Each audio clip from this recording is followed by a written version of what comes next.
A Joe Biden deepfake has triggered calls for urgent action to protect Australian elections.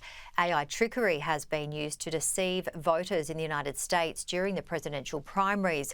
And experts have told Sky News millions of Australians voting this year may be manipulated. There have long been concerns about AI taking people's jobs. Now there's proof even the president's isn't safe. What a bunch of malarkey.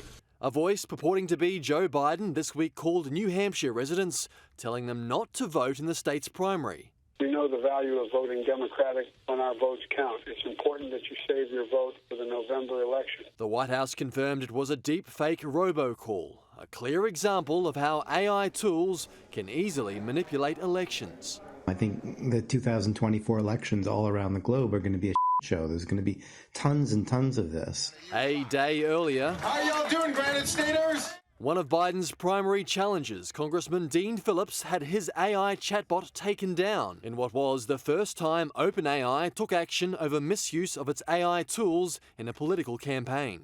This is where the world is headed, and I don't think we're entirely prepared. Australian authorities ought to prepare promptly, according to Senator Pocock. Our democracy is incredibly precious, and we're fortunate in Australia to have the system that we have.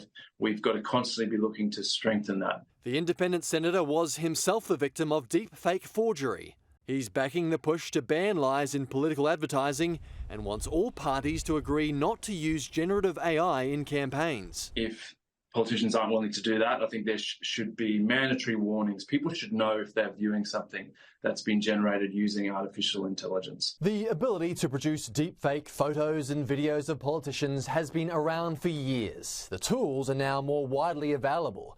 It's also easier to use software which gathers vast amounts of personal data to allow candidates to send tailored messages to specific voters. I don't understand why we actually don't make this illegal. Voters in Queensland, New South Wales, the ACT, the Northern Territory and Victoria will head to the polls this year. The Australian Electoral Commission told Sky News it has always been active in combating false and misleading narratives about the electoral process, and the rise of AI does make this task more complex.